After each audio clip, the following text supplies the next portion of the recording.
আজ আমাদের শিলং ভ্রমণের চতুর্থ দিন। আজই আমরা কিছুক্ষণ শিলংয়ে ঘুরব। সকালবেলা তারই প্রস্তুতি চলছে। বাচ্চারা আজকে যেহেতু সোজা শিলং ঘুরে বাসে গৌহাটি হয়ে আমরা আবার বাই ফ্লাইট কলকাতা রিটার্ন করব, তাই সকালে ওদের সিদ্ধ ভাত খাইয়ে নিচ্ছি। ভাত, ডাল, আলু মাখা, আলু ভাজা আর ডিম সেদ্ধ উইথ বাটার, এই দিয়েই চলছে সকালের প্রাতরাশ। এই সেরে আমাদের প্ল্যান আজকে আমরা দুটি জায়গা যাব। প্রথমে যাব আমরা শিলং পিক দেখতে, তাই আমরা সবাই মিলে চললাম সেই শিলং পিক দেখতে। এই শিলং পিক দেখা হয়ে গেলে আমাদের নেক্সট ডেস্টিনেশন এলিফ্যান্ট ফলস। সেইটা দেখে আমরা বাই রোড যেমন এসেছিলাম সেই রকম বাই রোড আমরা গুয়াহাটিতে ফিরব। যাই হোক, শিলং পিক দেখতে এসে এখানটায় আমাদের প্রথম ওয়েট করতে হলো। এইখানে গাড়ি রেখে টিকিট কেটে সেই গাড়িতে, আমাদের নিজস্ব গাড়িতে কিন্তু এখানে যাওয়া যাবে না। শিলং পিক যেহেতু একটি মিলিটারি ক্যাম্পের মধ্যে, আবার এটি একটি রেস্ট্রিক্টেড এরিয়া, তাই এখানে যেটা নির্ধারিত ছোট ছোট কিছু ক্যাব রাখা রয়েছে সরকারের নির্ধারিত, সেই ক্যাব লাইন ওয়াইজ কিন্তু আসছে এবং আমাদের পরপর টিকিটের টোকেন নাম্বার অনুযায়ী আমরা সেই ক্যাবে চড়ে শিলং পিক দেখতে যাব। এখানে চারপাশে সবজি মার্কেট আছে, সেখান থেকে আমরা এখানকার বিখ্যাত বেবি পটাটো আর দুধ জোলাকিয়া লঙ্কা আর তার সঙ্গে আরও কিছু ফ্রেশ ভেজিটেবলস কিনে নিলাম। এখানকার সবজি কিন্তু খুবই ভালো, ভীষণ ফ্রেশ। যাই হোক, আমরা এই ক্যাবে চড়ে চলে এলাম একে একে করে এই শিলং পিকে। শিলং পিকে যখন পৌঁছালাম, ওয়েদার খুব সুন্দর, নীল আকাশ। দূর থেকে এইখান থেকে আমরা শিলং শহরটির যে ভিউ, এরিয়াল ভিউ আমরা খুব সুন্দর উপভোগ করতে পারছিলাম। তার সঙ্গে এখানে সুন্দর একটি ফুলের বাগিচাও রয়েছে সময় কাটানোর জন্য। এই যে দূর থেকে শিলং পয়েন্ট খুব সুন্দরভাবে দেখা যাচ্ছে। বাচ্চারা এখানে এসে ইতিতে খেলতে লাগলো। একপাশে এখানকার স্থানীয় পোশাক ভাড়া দিয়ে পরার একটা ব্যবস্থা রয়েছে, সেই দেখে কিন্তু আমাদের সবারই ইচ্ছা হলো সেই পোশাক পরার। শুধু তাই নয়, তার সঙ্গে তালে তালে ডান্স।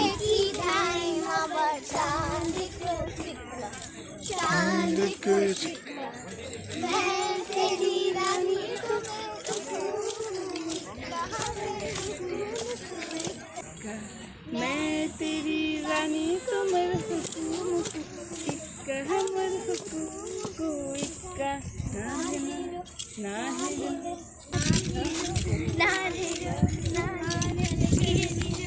अरे बंदीज में मेरे गमी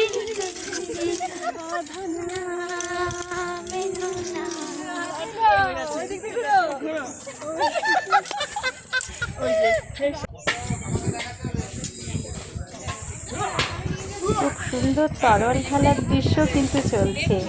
সত্যি খুব সুন্দর নির্ভেজাল আনন্দ, সম্পূর্ণভাবে আনন্দের সাথে আমরা এই সময়টা খুব সুন্দর স্পেন্ড করেছিলাম। কি সুন্দর এখানকার প্রাকৃতিক দৃশ্যগুলি। সত্যি এখানে অনেক ফটোশ্যুট, ভিডিওগ্রাফি করার পরে আমাদের নেক্সট ডেস্টিনেশনের দিকে আমরা ধীরে ধীরে এগিয়ে যাব। সেটা হলো এলিফ্যান্ট ফলস। রাস্তার দুদিকে দৃশ্যগুলি উপভোগ করতে করতে আমরা এগিয়ে চললাম। এরই ফাঁকে বাচ্চারা কিন্তু বেশ সুন্দর গান গেয়ে গেয়ে সময় কাটাচ্ছে। আমরা এই পুজোর সময় একটা ডান্স ড্রামা করেছিলাম যমুনাবতী নিয়ে। বাচ্চাদের সেটা এত ভালো লেগেছে যে পুরো রাস্তাটাতেই ওরা সেই গান এবং তার সঙ্গে নাচ করে করে দিব্যি সময় কাটাচ্ছে।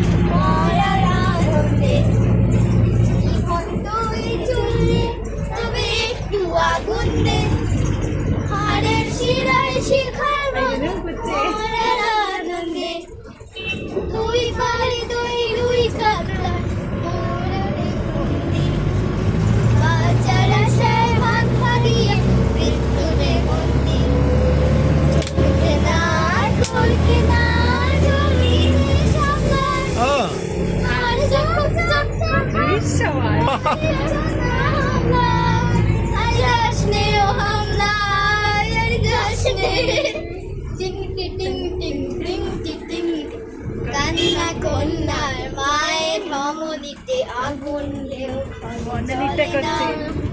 মায়ের কান্নায় মেয়ের রক্তে উষ্ণ এরম করছে না? চললো মেয়ে রনে চললো রনে চললো চললো মেয়ে রনে চললো রনে চললো বাজে না টম্বল পুরো গানটা তো জানো গো। পড়ে না চললো মেয়ে রনে চললো রনে চললো হেসে দৃঢ় ব্যথা মুঠোর দৃঢ় গাথা চোখের দৃঢ় জ্বালা সঙ্গে নিয়ে চললো মেয়ে রনে চললো রনে চললো টিং টিং টিং টিং টিং টিং টিং আছে কইছি কি তারপর না না না না সত্যি বাচ্চাদের হাসি গানের মধ্যে দিয়ে দেখতে দেখতেই আমরা এলিফ্যান্ট ফলসে পৌঁছে গেলাম। এই এলিফ্যান্ট ফলসটি 3টি ধাপে বিভক্ত। এটি হলো প্রথম ধাপ। প্রথম ধাপ দেখার পরে সিঁড়ি দিয়ে একটু নেমে যাওয়ার পরে দ্বিতীয় ধাপ পড়ে এবং প্রত্যেকটি ধাপেই সুন্দর সেতুর মতো বাঁধানো রয়েছে, যেখানে সুন্দরভাবে দেখে এটা এনজয় করার ব্যবস্থা রয়েছে এবং ফটো তোলা যায়। তৃতীয় ধাপটি বেশ অনেকটি খাড়া সিঁড়ি দিয়ে নামতে হয়, সুতরাং খুব বয়স্ক মানুষদের পক্ষে কিন্তু নেমে নামা কঠিন। বাকি সবাই অতি স্বাভাবিকভাবেই আমরা সেখানে পৌঁছে যেতে পারলাম। যাই হোক, এই তৃতীয় ধাপের সিঁড়ি ভেঙে নিচে যাওয়ার পথে খুব সুন্দর একটি ফটো তোলার জায়গা রয়েছে। এই এলিফ্যান্ট ফলসটি নাম এলিফ্যান্ট হয়েছে তার কারণ এখানে আগেকার দিনে একটি খুব সুন্দর পাথর ছিল, যেটা অনেকটা নাকি হাতির মতো দেখতে। বর্তমানে সেই পাথরটি কিন্তু এখানে দেখা যায় না, কিন্তু সেই যেহেতু ওরকম ছিল তাই জন্য তখন থেকেই এই ফলসটির নাম কিন্তু এলিফ্যান্ট ফলস। এই তৃতীয় পর্যায়টির যে জলপ্রপাতের দৃশ্য সেটি সবথেকে সুন্দর এবং চারিপাশের পরিবেশও অত্যন্ত সুন্দর। এখানে উল্টো দিকে একটি অ্যামিউজমেন্ট পার্কের সময় কাটানোরও ব্যবস্থা রয়েছে। এই তৃতীয় ধাপের এখানটায় ছোট্ট একটি পুল এবং সামনে কিছু পাথর আছে, সেখানে দাঁড়িয়ে কিন্তু অনেক লোকে অনেক সময় স্পেন্ড করছেন ফটো তোলার জন্য, কিন্তু এখানে কিন্তু স্নান কিন্তু নিষিদ্ধ। খুব সুন্দর কিছু হাঁস সেখানে কিন্তু ঘুরে বেড়াচ্ছে, ভীষণ ভালো লাগছে। এই সিঁড়ি দিয়ে নেমে আসার পর এই দৃশ্য খুবই ভালো লাগছিল। যাই হোক, এই ফলস দেখে আমরা আবার আমাদের ফাইনাল ফিরে যাওয়ার গন্তব্যের পথে এগিয়ে গিয়ে চললাম।